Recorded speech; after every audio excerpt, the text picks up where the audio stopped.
Jai Shri Ram. As we all know, last week Queen Elizabeth of Britain died. She was, of course, very, very old and had been Queen of England since like the early 60s, if I remember correctly. Now, what I saw online, the responses to this were basically two types of different responses, both of which very, very predictable. One was coming from the West, or the Westernized people that were saying, oh, we need to celebrate this great reign that she had, and she was such an important figure, and let's make a bunch of documentaries and things of this nature as tribute to her and stuff like that. And then you saw the other kind of response coming from people who were not in the West that were saying, oh, the monarchy is evil, colonialism is evil, and, you know, all of the wealth gained in colonialism and stolen and things like that. And I think both of these responses from these particular societies show me a lot of negative in both of these societies. And that's the reason that I wanted to talk about this, because I feel like everyone that I've seen talk about it either has some positive things to say about the Queen or people have some negative things to say about the Queen. Like I said, the two different kinds of responses. And I think I don't really have any feelings about this issue whatsoever. I mean, I think that it's really the main thing that I feel about the Western response to it is that it shows a civilization that has really lost a sense of purpose, because kings and queens, obviously in the West, just like everywhere else, actually ruled over your society, and what they did and wanted to do was literally the most important thing in your country, because they were the people that were shaping your policies and how the country continued to go forward. Right now, we know that she was not that, and European monarchs in general were not that because of the way that they structure their governments. And yet, at least in the English-speaking world, she continued to be a kind of famous public figure that would, I don't know if she gave speeches, but she was at least in lots of different public events, meeting people. There's a whole huge list of things that they're like obligated to do all the time. So I think you turned, or they, by you I mean the West, they have turned basically the position of highest authority in your civilization, the ruler of the country, into a ceremonial figurehead that basically, obviously, she has a lot of wealth and lived an extravagant kind of a lifestyle.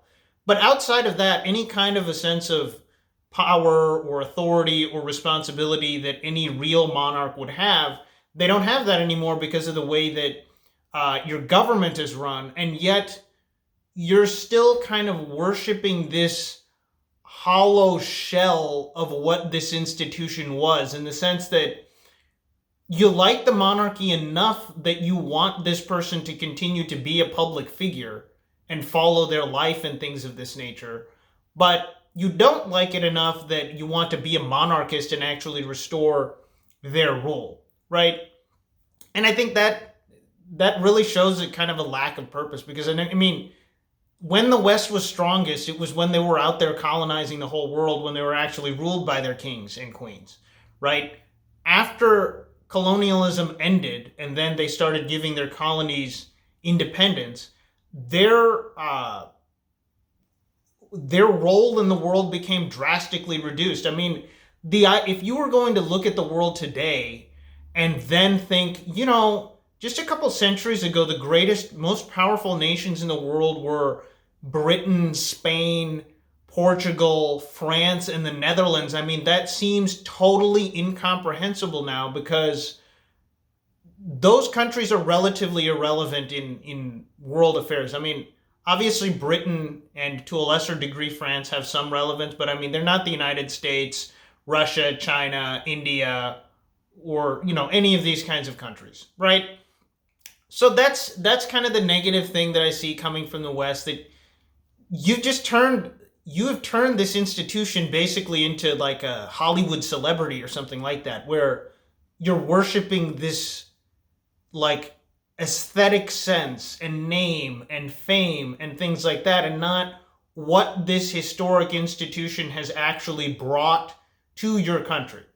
Now, coming from the other side, looking at it from the Eastern or the non-Western point of view, obviously being Indian and a Hindu, I relate to that because our people were colonized. Our people were obviously not the colonizers.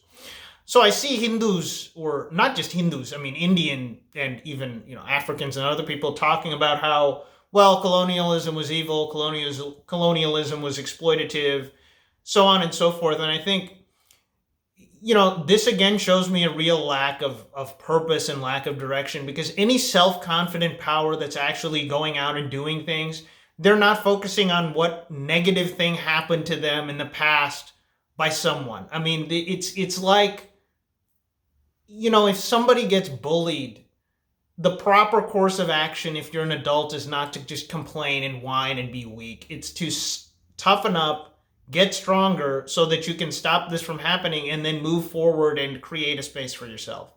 Right? And I think whenever we talk about, oh, well, India was so great before the British came, India was so great before the Muslims came, I think, there's a reason that when these people came, after some resistance by some certain kings, we did eventually lose and they invaded us. And far worse than invading us and killing people was they had an indelible effect on our culture, which is seen in literally every facet of the culture to this day, which will never go away. And that's kind of what we need to understand. We need to come to terms with it and understand, how can we undo the negative effects of that moving forward? Because I think, when I hear someone like Shashi Tharoor, a human being who I just kind of have a deep distaste for in every single way, when I hear him in his extremely posh, whatever kind of an accent that is, like Oxford, Cambridge, whatever accent that is that he speaks English with, talk about why the British are evil, I think, you're British. You have the value system of a British person. You have the accent of a British person. Your entire sense of how you think Indian society should be run comes from a British mindset. Yet, since you're part of this party that takes credit for India gaining independence from the British, you can say all these negative things about the British and people just lap it up because you're very popular, right? What I think we need to focus on is things like decolonizing our educational system. The idea that the basic educational system that was created to turn out a bunch of clerks that don't really critically think about what they're learning or critically think about anything else that's going on. From what I understand, that kind of an educational system is still in place in India today. And also from what I have seen, and I'm not someone that follows educational policy like a hawk or something like that, right? I see what's going on. I listen to different people. And if a topic becomes popular regarding education or any other kind of policy, I look into it.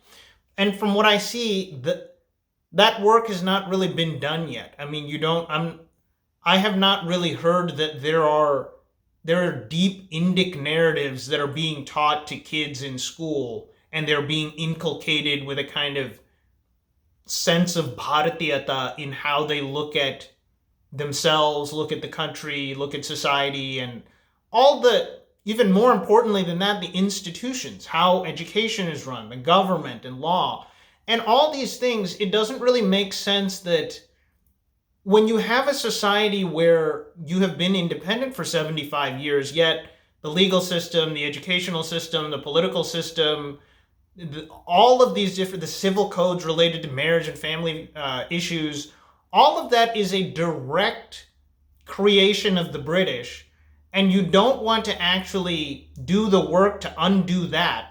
Yet, the specific event of independence you're very interested in celebrating. The specific demonization of the colonialists you're willing to believe in and celebrate, even though all the things that they hoisted upon you and forcibly inculcated into your brain, you happily believe that and continue to push it forward to the next generation. That, I think, is an incredibly... it's a sign of low self-esteem. It's a sign of not understanding what real problems is. And as I say on my channel, all the time, every day. It's just emotion. Hindus are the best, most talented people in the world at having emotional overreactions for things and being placated by meaningless emotional victories, right? The Queen of England dies. This is a great victory.